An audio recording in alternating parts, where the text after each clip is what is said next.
본 방송에서 제공하는 투자 정보는 투자 판단에 대한 조언입니다. 방송에서 제공하는 주식의 가치, 가격 상승 및 가격 하락에 대해서는 방송사에서 보장하지 않습니다.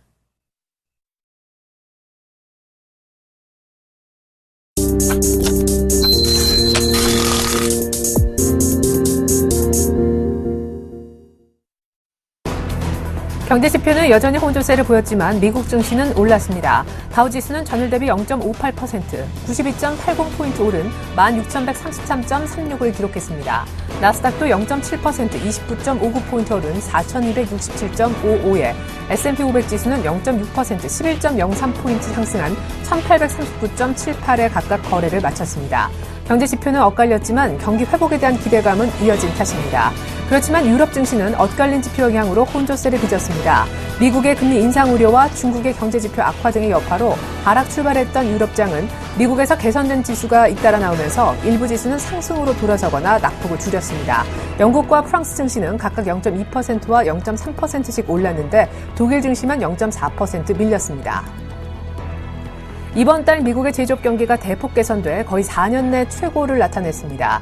민간 시장 조사업체인 마킷은 이번 달 미국의 제조업 PMI 속보치가 56.7을 기록했다고 밝혔습니다. 이는 직전월의 53.7과 시장 전망치 53.1을 모두 상회한 수치였습니다. PMI 50 이상은 경기 확장을, 이하는 경기 위축을 의미합니다. 전문가들은 생산이 1월의 혹한으로 인한 부진에서 반등에 성공하면서 지수 상승을 이끌어냈다고 분석했습니다. 반면 이번 달 미국 필라델피아, 뉴저지, 델러웨이 지역의 제조업 경기는 대폭 악화됐습니다. 미국 필라델피아 연방준비은행은 이번 달 필라델피아 제조업 지수가 마이너스 6.3을 기록했다고 발표했습니다. 이는 1월의 9.4와 시장 전망치인 8을 큰 폭으로 하회한 수치였습니다. 이 지수는 기준치인 제로 이상이면 경기 확장을, 이하면 경기 위축을 나타내는데 필라델피아 지수는 전달까지 8개월 연속 플러스를 보였으나 이달 9개월 만에 하락 반전했습니다. 세부적으로는 신규 주문이 5.1에서 마이너스 5.2로 급락했고 출하도 12.1에서 마이너스 9.9로 떨어졌습니다. 미 노동부는 지난주 신규 실업수당 청구 건수가 33만 6천 건으로 집계됐다고 얘기했습니다. 이는 전주 대비 3천 건 감소한 것이지만 시장의 예상치인 33만 5천 건은 약간 웃도는 수치입니다. 변동성을 줄여 추세를 나타내는 4주 이동평균 수치는 전주에 33만 6,750명에서 33만 8,500명으로 소폭 늘었습니다. 전문가들은 인구가 밀집해 있는 미 북동부 지역을 강타한 한파 등으로 실업수당 청구 통계 변동성이 매우 큰 상황이라고 분석했습니다. 미국 경기 회복에 대한 장밋빛 전망이 나왔습니다. 미국 민간경제연구소인 컨퍼런스 보드는 1월 경기 선행지수가 전달보다 0.3% 상승했다고 발표했습니다. 지난해 12월 경기 선행지수 상승폭인 0.1%보다 컸습니다. 컨퍼런스 보드가 집계하는 경기 선행지수는 향후 3에서 6개월 경기를 미리 보여주고 있는데 이 지수가 오르면 앞으로 경기가 좋아질 거란 기대가 커졌다는 의미입니다. 미국의 지난달 소비자 물가는 에너지 수요 증가로 상승했지만 직전월의 상승폭보다는 다소 줄었습니다. 미국 노동부는 1월 소비자 물가 지수가 전월보다 0.1% 올랐다고 밝혔습니다. 이는 직전월의 0.2%보다 낮아진 것으로 시장 전망치에는 부합한 수준이었습니다. 전년 대비로는 1.6% 오른 셈입니다. 음식료와 연료 등 변동성이 높은 부분을 제외한 근원 CPI도 전월 대비 0.1% 오르는 데 그쳤습니다. 안녕하십니까. 출발 증시와이드의 최리나입니다. FMC 의사록 공개로 인해 밀렸던 뉴욕 증시가 하루 만에 반등에 성공을 했네요. 그렇죠? 예, 지표는 전반적으로 일정한 방향성을 보여주지 못했는데 경기 회복에 대한 기대감을 놓지 않는 모습, 긍정적인 지표만 쏙쏙 골라서 올라 마감하는 모습이었습니다. 특별히 S&P 500은 이제 1850포인트 정도 근접하면서 사상 최고치를 쓰려고 막 하고 있는데요. 나스닥은 이미 13년 7개월 내 최고치를 경신하고 있지요. 다음에 조금 더 힘을 내면 모두 다 신고가를 내는 그런 상황에 놓여 있습니다. 무엇보다 마켓이 집계한 제조업 지표가 4년 내 최고치로 좋아졌고 물론 필라델피아 지역의 제조업 경기는 별로 안 좋았는데 이건 좀 붙이는 모습이었습니다.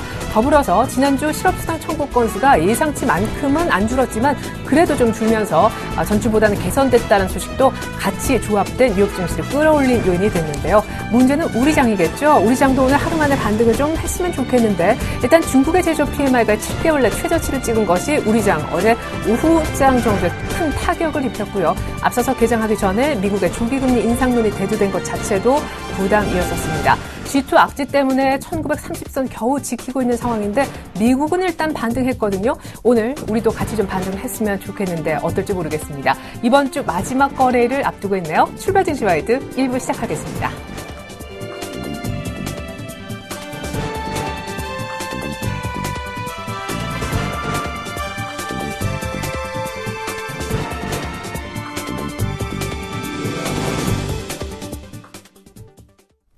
샘플러스 신창원 전문위원과 함께하는 시간입니다. 청성촌놈의 증시타파 신창원 대표님 만나볼까요? 대표님 안녕하세요. 예, 유레나님 안녕하십니까. 그리고 전국 시청자 여러분, 그리고 해외 교포 여러분, 그리고 펀드 매니저 여러분, 각 증권사에서 앞장고따하시는 우리 증권인 여러분, 그리고 외국 증권사 외국인 여러분 반갑습니다. 청성촌놈 신창원입니다. 네, 일단 G2 악재 때문에 우리 장은 이틀째 밀려서 어제 1920선도 갔다가 30선 겨우 지켰는데 그렇지 않아도 외국인들이 안 돌아오는데 지금 이렇게 G2에서 악재까지 불거지니까 탄력은 더 떨어지는 그런 모습입니다. 궁금한 것은요, 언제까지 얼마나 더 조정을 받을까라는 부분이고 조정받은 뒤에는 올라갈까라는 부분이 궁금합니다. 승승장구하는 듯 보였던 코스닥도 역시 말씀하셨던 대로 530선에선 정확하게 꺾이는 그런 모습이 나왔는데 건설주는 괜히 비중을 좀 줄였나 봐요. 너무 잘 가던데요. 전반적인 전략 들어보겠습니다. 예, 건설주 35% 먹고 팔았는데 추가적으로 상승해가 죄송합니다. 어쩔 수 없고요. 그래도 이 마른 장에 큰 강물이 났습니다. 제가 여러분들한테 301평에 8,000원대에 팔고 거의 한 6-7%도 올랐는데 너무 신경 쓰지 마시고요. 일단 다른 게 많으니까 너무 걱정 안 하셔도 된다. 이렇게 제가 말씀드리겠습니다. 제가 사실 왼쪽 팔이 많이 아파가지고 전화기를 오래 들고 있어가 많이 아파가지고 음성이 안 좋다고 하는데 오늘은 크게 하도록 하겠습니다. 많은 시청 여러분들이 음성이 안 들린다고 해가 오늘부터 크게 할 테니까 잘 들으시기 바랍니다. 자, 주가 자체가 떠야 될 자리에 문제 못 떴죠. 궁극적으로 제가 이제 여러분들한테 누차 말씀드렸습니다. 말씀드린 것은 1975포인트까지는 주가 간다. 70포인트 그 대신 이제 접어간다. 한번 접어서 간다. 그 접어가는 자리가 지금 자리가 아닌가 이렇게 생각하는데 저는 이제 과연 여기서 추가적으로 더 빠질 것이냐 안 빠질 것이냐 이제 보는 분들이 많습니다. 제가 볼 때는 크게 빠지지 않을 것 같아요. 빠져봐야 지금 자리에서 한 10p 정도 추가적으로 빠질 가능성이 있는데 제가 볼 때는 지금 자리에 제가 이제 어제 수요일 날 수익을 말하다 녹화장에서 분명히 했습니다. 밀리면 지금은 주식을 사야 되는 템포다. 왜 그러냐면 세월의 이야기다. 세월이 거의 다 이제 지났습니다. 상승만큼 하락의 고통 시간이 거의 다 끝났다. 이렇게 제가 누차 말씀을 드리겠습니다. 그래서 지금 자리에서는 주식을 적극적으로 물론 여러분이 현금이었겠지만 매수하셔야 되는 그런 부분이 아닌가 이렇게 생각하는데 매수가 굉장히 제한적으로 1등 주식 외에는 매수하면 안 된다. 제가 누차 여러분에게 말씀을 드리겠습니다. 그래서 지금 요즘에 제가 여러분에게 이제 여러 가지가 보지만 위험성 지수를 보면 굉장히 상세하게 나오고 있습니다. 위험성 지수가 지금 주가 자체가 지금 보시면 위험이 굉장히 높습니다. 이게 이제 반대로 이 위쪽으로 갈수록 위험이 없고 안전하다는 거거든요. 지금 위험 지수가 높다는 것은 주가 자체가 조금 쉬어갈 수밖에 없다. 이 말은 뭐냐면 이제 조정이다. 제가 여러분한테 이미 일주일째 횡보 국면에서 간다. 이런데 제가 볼 때는 이 위험성 지수가 안전할 때 그 안전이 보통 한 우리가 15 정도 넘으면 안전하다. 근데 지금 이제 14.75입니다. 그래서 지금 자리보다는 조금 반등하는 자리. 지금 이 위험성 지표를 자세히 한번 볼 것 같으면요. 위험성 지수가 한 16 정도 오면 주식이 공격적인 매수를 해도 되는 그런 자리다. 이렇기 때문에 지금 자리에서는 조금 한 템포 더 쉬어가는 그런 국면이 좀 필요한 자리가 아닌가 이렇게 생각을 하고 있습니다. 그래서 여러분 한 템포 계속 조금 쉬어간다. 제가 볼 때 정성님 방금 밀리면 주식 사라 해놓고 쉬어가면 쉬어가라. 이 말은 뭐냐면 주가 쉬어가는 자리에서 주가가 여러분이 생각했던 종목들이 여러분 메리트 가격대 오면 적극적으로 매수해라. 이 말입니다. 그래서 지금 이 집계 자리거든요. 이 집계 자리에서 굉장히 어떠한 받침대가 있을 걸로 저는 생각하고 있고, 여러분 지금 자리에서는 적극적으로 조금 저점에서는 자기가 메리트 있는 종목은 사야 된다. 그리고 최악의 주가가 뭐 저점까지 갈 것이냐 단기간, 그건 절대 아닙니다. 전환선과 기준선의 호전 상태가 충분히 나온 그런 부분이다 이렇게 보고요. 여러분 아다시피 뭐 일몽선사님이 후행스팬과 전환선과 기준선, 그다음에 이제 후행스팬과 캔들인데, 후행스팬의 캔들이 보통 후행스팬과 전환선으로 보거든요. 제가 볼 때는 곧 다 돼가고 있습니다. 이 말은 뭐냐면 세계 상승 전환 신호 중에 2개가 곧 완성되고 있는 그런 부분이다 이렇게 보기 때문에 지금 자리에서는 여러분들이 주식의 비중을 좋은 주식으로 계속 늘려야 되는 그런 부분이 아닌가 이렇게 저는 분명히 생각하고요. 구루문 자체가 여러분 보다시피 이번에 구루문이 70일이었습니다. 구루문 자체가 지금 53일째인데 지금 한 보름 정도, 제가 볼 때는 저는 그 1분기 1, 2월했고 3월 중순 이후에는 장 자체가 굉장히 좋아질 걸로 저는 생각하고 있기 때문에 그 좋아짐 자체가 점진적인 좋아짐이다. 그러면 그때 주가가 상승할 때는 여러분 못 먹습니다. 그래서 지금 자리에서는 점진적으로 물량을 늘려라 이렇게 말씀드리겠고요.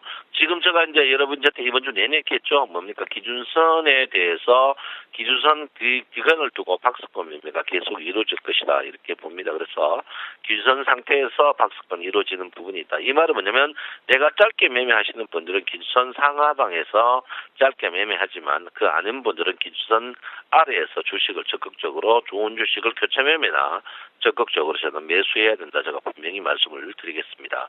고객의 특금이 뭐 7천억 빠지고 뭐 매덕한데 고객의 특금 진짜 믿을 게 못 되고요. 이거는 신경하셔도 됩니다. 중요한 거는 제가 여러분에게 누차 지금 자리에서 주식이 상승과 하락에 굉장히 이제 지금 박스권이죠. 박스권인데 콜옵션 매도와 풋옵션 매도, 이거는 뭐 추가적으로 더 언급하지 않겠습니다. 어제 주가를 한번 볼 것 같으면요. 어제 우리 그 개인들은 콜에서도 한번 깡통, 풋에서도 한번 깡통 나는 사태가 터졌습니다. 그래서 어제 여러분 보다시피 주가가 단기적 상승, 단기적 하락 이래 보면 옵션 자체가 바로 깡통, 양깡통이 납니다. 그래서 우리 개인들이 서서히 그 옵션에서 또 물렸습니다. 지난 그 2월 만기 때와 똑같은 콜옵션 매도에서도 물리고 풋옵션에서도 매도에서 물리는 이런 어처구니 없는 사태가 계속 벌어집니다. 결론은 뭡니까? 지금 이 자리에서 개인들 돈을 이 옵션 때문에 선물이나 주식을 팔아서 계속 돈 넣게끔 박스권 매매를 계속 합니다. 그래서 제가 볼 때는 한쪽이 콜옵션 매도나 풋옵션 매도 한쪽이 풀릴 때까지는 제가 볼 때는 기준선 위주, 기준선 그 자체가 지금 21일 평 지점입니다. 21일 평 자재에서 제가 볼 때는 분명히 횡보 국면이다 이렇게 볼 수 있습니다.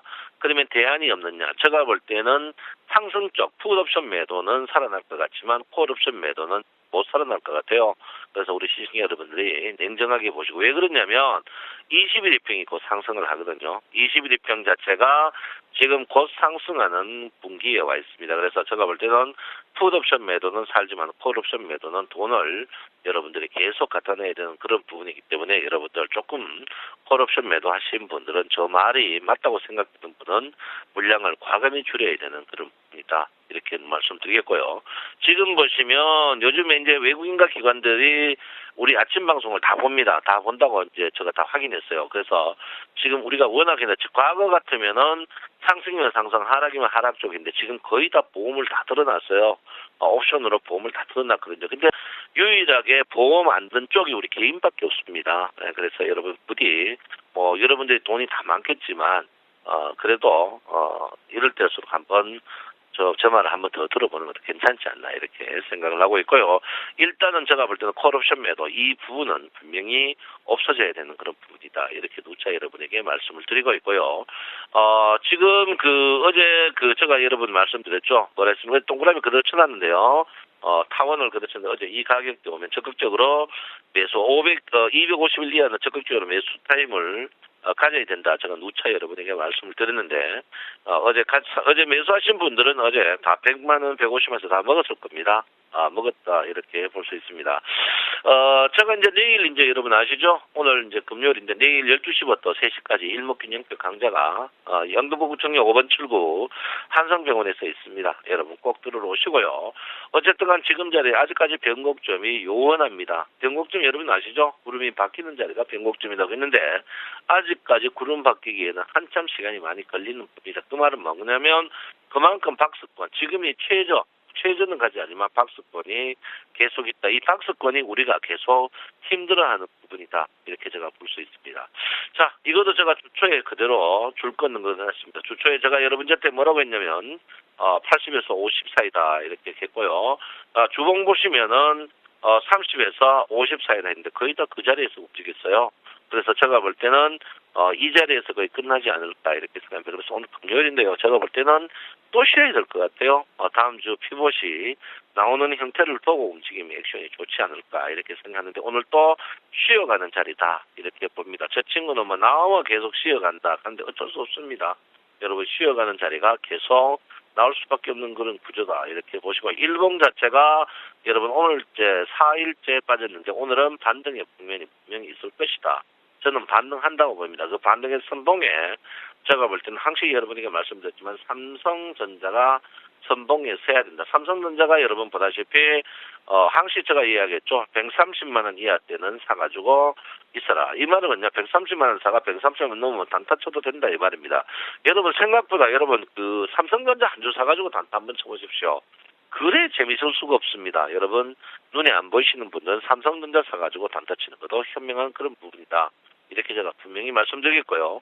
아무쪼록 지금 장세에서 굉장히 어렵습니다. 그리고 어제 여러분 잘 나가던 코스닥이 조금 꺾였죠. 코스닥이 꺾였는데 코스닥이 여러분 제가 이제 530대라고 했는데요. 글쎄요, 저는 그렇게 생각해요. 코스닥 주식 중에도 1등 주식은 천천히 빠질 겁니다. 그렇지만 여러분이 갖고 있는 주식, 여러분 제가 이제 계속 코스닥 하락한 이유가 여러분이 소위 갖고 있는 주식들은 방송이나 전문가들이 추천하는 실적비 저평가 종목이죠. 그 코스닥 종목 중에 그런 종목만 유일하게 상승을 안 했습니다. 그래서 그런 종목들이 수남매 때 오늘 또 수남매가 나오면 과감하게 현금화하는 게 현명하다 이렇게 제가 누차 여러분에게 말씀을 드리겠습니다. 자, 뭐 유가가 굉장히 좋아요. 미국 경기는 미국이 뭐 내가 볼 때는 믿지를 못하겠어요. 미국을 믿지 마라 하는 그 어른들의 말씀이 있는데요. 제가 볼 때 믿을 게 못할 것 같아요. 주가가 다우존스가 뜨면 뭐 때문에 떴다, 뭐 때문에 빠졌다 하는데 제가 볼 때 믿을 게 못되고요. 제가 최근에 여러분들이 가장 궁금한 게 없구나. 미국이 증시가 왜 이렇게 좋으는데 우리는 먹고 하는 분들인데 제가 우리는 먹고 냈겠죠. 우리는 옵션 선물했기 때문에 그렇다 이렇게 제가 누차 여러분에게 말씀을 드립니다. 그러니까 여러분 제가 볼 때는 지금 자리에서 미국이 뭐 다 신고가다, 우리는 왜 신고가 안 나나 하는 분들이 많은데 어쩔 수 없습니다. 왜 그렇습니까? 우리는 미국은 파생보다는 주가지만 우리나라는 파생이 더 우선이거든요. 주가는 거래가 4조지만 파생 자체가 거래가 60조, 70조란 말이에요. 그래서 선물에 대해서 여러분이 민감하게 좀 보실 필요 있다 이렇게 보는데 오늘 특히 이제 기관 동향이에요. 기관이 이제 여러분 보다시피 1조 6천억 정도 콜입니다. 콜이 기관이 굉장히 상승 쪽인데 오늘도 기관이 추가적으로 매수하고 특히 비차익수 매수 프로그램 매수 들어오고 한다면 굉장히 주가의 상승이 좀 있지 않을까 이렇게 생각하는데 그 상승폭 자체가 폭발적이지는 않습니다. 폭발적이지 않는다는 것은 뭐를 말하면 여러분의 만족시킬 수 있는 그런 장세는 절대 아닐 것이다 이렇게 저는 보고 있고요. 오늘 주가의 이제 상승을 예측해 볼 것 같으면 제가 볼 때는 한 40포인트 전후에서까지는 한 10포인트까지는 움직이지 않을까 이렇게 저는 생각하고 있습니다. 그래서 여러분들 절대로 지금 자리에서는 공격적인 것보다 방어가 굉장히 필요한 부분이 아닌가 이렇게 저는 생각을 하고 있습니다. 아무쪼록 위험지수가 위험이 굉장히 높은 자리에 있다는 얘기했죠. 위험지수가 위험이 굉장히 높은 자리다. 이 낮을수록 위험이 높습니다. 높을수록 위험이 없는 거고요. 지금 자리에서는 위험이 굉장히 높다. 위험이 높다는 것은 주식 사가지고 돈 먹을 확률이 굉장히 적다. 이렇게 제가 분명히 말씀을 드리겠습니다. 그러면 위험이 돈 먹을 확률이 굉장히 적다면서 물량을 늘리라는 이 말은 뭐냐면 교체 매매와 여러분들이 우량주 쪽으로 슬로마 시키라 이 말입니다. 그러니까 여러분들 절대 이럴 때일수록 혼돈하지 마시고 기다리는 사가 좋다 이렇게 봅니다. 어제 여러분 분봉 보시면 아시겠지만 설치는 사람이 죽습니다. 어제 분봉 저도 깜놀했어요. 갑자기 확 뛰었다가 확 빠지는 이런 사태가 있는데 지금 이 사태는 제가 볼 때 기관의 동향입니다. 기관이 선물 평균 가격에서 많이 밀려 있어요. 기관의 선물 평균 가격이 여러분 지금 선물 평균 가격이 굉장히 높습니다. 지금 이번에 떨고 지금 선물 평균 가격이 258 정도거든요. 258까지인데 기관이 지금 손해 나니까 어쨌든 간 한번 올려보려고 발버둥 치는 그런 모양이 보인다 이렇게 봅니다. 그래서 우리는 기관의 움직임에 우리 힘을 붙일 필요는 없고 기다렸다가 여러분 고래 싸움에 새우 건져가지고 우리는 튀김만 해먹으면 된다 이렇게 볼 수 있습니다. 아무쪼록 여러분 지금 장세 오늘 또 금요일인데요. 쉬어가는 장세가 돼야 된다 이렇게 보고요. 코스닥은 순환매 때 여러분 꼭 현금화하는 현명함이 필요하다 이렇게 봅니다. 여러분 내일 12시 영동구 등록 5번 철구 한성의원에서 한번 뵙도록 하겠습니다. 내 마음 아시죠? 오늘 또 푹 쉬시고 봄을 만끽하시기 바랍니다. 청성촌놈 신창원입니다. 네, 1930 턱걸이하고 있는 시장 지금 자리에서 크게는 안 밀릴 거니까 반등에 대비해서 현금 있으신 분들은 좋은 주식 좀 모아갔으면 하셨고 현금이 많지 않으신 분들은 그냥 오늘도 쉬어가자 하셨습니다. 다음 주 주피봇 나오는 거 봐야 된다 하셨으니까요. 21선이 조금 살아나는 국면이라 풋 매도는 괜찮지만 옵션에서 콜 매도는 비중을 과감하게 줄여달라는 조언도 해주셨죠. 지금까지 청송촌놈 샘플러스 신창원 전문위원의 의견 들어봤습니다.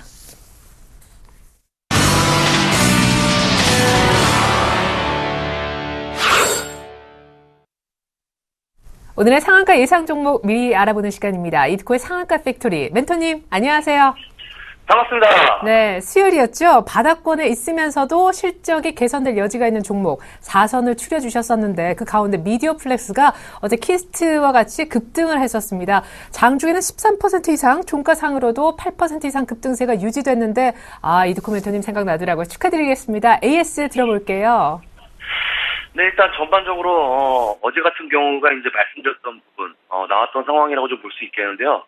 일단 며칠 제가 좀 말씀을 드렸던 게 이제 코스닥 지수 531포인트에 대한 저항 부분을 조금 두터운 면이 좀 있기 때문에 맞고 떨어질 가능성이 있다라고 좀 말씀을 드리면서 한 11선 정도 11선 정도하고의 하단 지지 라인까지의 갭이 상당히 좀 많이 벌어져 있다라고 좀 말씀을 드렸었는데 어제 코스닥 지수의 고점이 530.35포인트였죠. 역시나 단기 상승했던 부분에 대한 숨고르기에 들어간 모습인데 해서 제가 그동안의 상승의 연속성에 있는 종목들은 매수 관점에서 좀 보지 말고 보유자의 영역에서 대응하자라고 좀 말씀을 드렸습니다.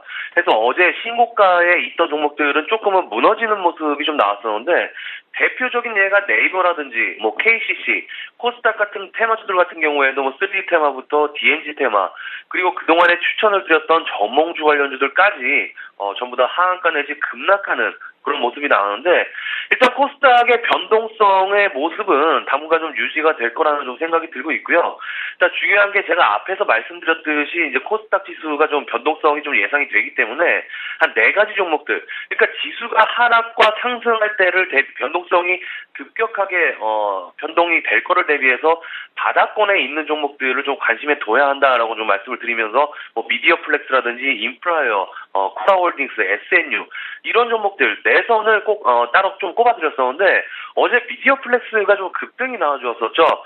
재료는 제가 좀 말씀을 드렸듯이 7월에 개봉 예정인 강동원 그리고 하정우 주연의 군도라는 사극 영화에 대한 모멘텀 그리고 실적이 적자에서 흑자로 좀 전환이 됐기 때문에 그동안의 미스터고의 흥행 실패에 대한 악재 때문에 주가가 급락했던 부분들이 기술적 반등은 무조건 나올 것이다라고 좀 말씀을 드렸었는데 어제 한 13% 정도 급등이 나와주면서 상당히 좀 힘이 있는 그런 모습이 좀 나와주었습니다. 그래서 이런 종목들은 어제 지수가 하락은 했지만은 힘이 좀 있는 모습이었죠. 그러니까 제가 어차피 이 코스닥 지수가 급락할 게 아니라면 분명히 지금 상승의 연속성에 있는 종목들이 자금이 조금씩 이탈이 되면서 바닥권에 있는 종목들로 빠르게 유입될 거라고 좀 말씀을 드렸던 부분이 바로 이런 종목들이 유입이 됐다라고 좀 볼 수 있겠죠. 어제 거래량도 한 500만 주 넘게 터지는 모습이 나와주었고 바닥에서 거래량이 실리는 모습이 좀 나와주었기 때문에 단기적으로는 13% 가까이 상승이 좀 나와주어서 단기 조정은 좀 어느 정도 예상이 되는 그런 눌린 구간이지만 우리가 또 충분히 다시 매수 관점으로 좀 볼 수 있다라는 점, 그리고 우리 상한가 팩토리를 좀 시청하시는 분들께 먼저 언지를 핸들린다는 점을 일단 참고하시면 될 것 같고요. 그리고 코라홀딩스 이 종목도 상당히 좀 양호한 흐름에서 어제 마감하는 모습이었죠. 어제 이 코라홀딩스가 기관 쪽에서 대량 매수가 좀 들어왔습니다. 특히 연기금에서 한 5만 주 넘게 매수가 들어오면서 수급적으로도 상당히 좀 안정적으로 바닥권에서 개선이 되는 모습이 좀 나왔기 때문에 그동안의 주가가 과도하게 하락을 하면서 회사 측에서 발표한 100억 원 규모의 자사주 매입이라든지, 그리고 제가 지난 시간에 이 4가지 종목들을 말씀드리면서 포인트로 좀 잡아야 된다라고 좀 말씀을 드렸던 게, 올해 실적이 양호할 것으로 예상이 되는 가운데 주가는 바닥인 종목들, 그리고 수급적으로 개선이 될 만한 종목들을 뽑아서 여러분들께 소개를 해줬던 부분이기 때문에 중기적으로도 이 코라홀딩스는 한 24,000원 부근까지의 상승 흐름세는 지속될 가능성이 높다라고 좀 말씀을 드리겠고요. 그리고 인프라웨어 같은 종목이 이제 서서히 매수 포인트로 들어온다라고 좀 할 수 있겠죠. 이 인프라웨어도 사상 최고치의 실적이 기대가 된다라고 좀 말씀을 드렸던 부분이고, 작년 실적이 올해도 상당히 좀 좋아질 수 있다라는 점, 이어질 수 있다라는 점을 좀 강조를 드렸었는데, 어제 실적 발표를 했습니다. 작년 실적이 사상 최고치로 제가 말씀드린 예상치하고 거의 좀 조합이 되면서 발표가 좀 나와줬는데, 주가는 빠졌습니다. 그것도 4% 넘게 하락이 나와줬는데, 일단 좀 차트를 좀 보면, 제가 지난 시간에 이 인프라웨어 주가도 좀 말씀을 드릴 때 다중바닥이다라고 좀 말씀을 드렸습니다. 여러분, 다중바닥이 뭡니까? 어느 가격권에서 여러 번 바닥을 다지면서 하방 경직을 강화시켜주는 모습이 나와주는 걸 다중바닥이라고 하는데, 지금 이 인프라웨어가 9,400원을 중심으로 해서 다중바닥을 그리면서 어제 사상 최고치의 실적 발표에도 주가가 밀리는 모습이 나와주었기 때문에 전저점이죠. 9,530원, 9,530원을 바닥으로 생각하고 서서히 매수해보는 전략도 나쁘지 않다. 해서 이런 종목들은 모아가는 전략으로 서서히 임하시다가 전저점 이탈하면 손절하는 전략으로 짧게 잡고 베팅 가능하다라고 좀 말씀을 드리겠고요. 그리고 바닥을 기고 있는 종목들, 단점이 뭐냐면 지금 바닥인 줄 알고 들어갔는데 한 번 더 지하실이 열려있는 경우겠죠. 그게 제가 꼽아드린 내선 중에 SNU 같은 종목이 되겠는데, 이 SNU는 결론부터 좀 말씀을 드리면 매수 포인트를 좀 늦추자라고 좀 말씀을 드리겠고요. 이 SNU가 사상 최고치의 실적에도 불구하고 주가는 기관들의 매도세로 인해서 지속적으로 좀 밀리는 모습이 좀 나와주고 있는데, 이런 수급적인 악재가 해소될 때까지는 한 템포 밀어두는 게 좀 좋을 것 같고요. 어느 정도 이 SNU 같은 경우에는 바닥, 그러니까 저점을 잡아주고 매수 포인트가 들어오면 그때 다시 말씀을 드리겠습니다. 해서 이 지수가 하락이 나올 때 관심주 내선 정도 좀 말씀을 드렸는데, 어제 제가 방송에서 여러분들께 말씀을 드렸던 종목, 그리고 너잡으로 그동안 상승했다가 급락했던 레드로버라는 종목 말씀을 드렸었죠. 어제 종가를 보고 오늘 말씀드린다라고 좀 언급을 드렸었는데, 어제 이 레드로버의 움직임을 좀 보니까 오늘 정도 하락이 나와줄 때 매수 포인트로 들어가는 것도 나쁘지 않아 보입니다. 그래서 이 레드로버 일단 4월 달에 러시아 개봉 예정, 러잡의 개봉 예정인 그런 모멘텀이 어느 정도 주가 상승의 주된 요인으로 재차 등장할 수 있다는 점 인지를 하셨다가 7,000원이 이탈이 되면서 전저점이죠. 6,840원 부근으로 들어오면서 이 라인을 바닥이라는 근거 하에 손절가를 6,800원으로 잡고 서서히 매수에 임하는 전략. 그리고 목표가를 한 1차적으로 7,900원 정도까지 1차적으로 보고 매수하자라고 좀 말씀을 드리면서 이 레드로버 공략해보자라고 좀 말씀을 드리면서 정리를 해드리겠습니다. 오늘 상한가 팩토리는 여기까지입니다. 고맙습니다. 네, 변동성이 커질 것에 대비해서 코스닥에서 4선 정도 추천해 주신 것 가운데 SNU는 관심주에서 제외됐음을 다시 한번 알려드립니다. 더불어 전일 탑픽 종목으로 제시하셨던 레드로버, 오늘도 한 7,000원 중심으로 충분히 모아갈 수 있는 자리니까 매수가 유효하다라고 덧붙여 주셨죠. 이드코 멘토님과 함께 봤고요. 간밤에 뉴욕 증시는 하루 만에 반등에 성공했습니다. 마켓이 집계한 2월 제조업 PMI가 4년 내 최고였어요. 신규 실업수당 청구 건수도 전주보다 감소하면서 고용과 제조업 지표 개선 덕분에 하루 만에 반등한 것인데 우리 장도는 사흘 만에 반등을 좀 하고 이번 주 마무리 지었으면 좋겠습니다. 잠시 후 2부가 이어집니다. 고맙습니다.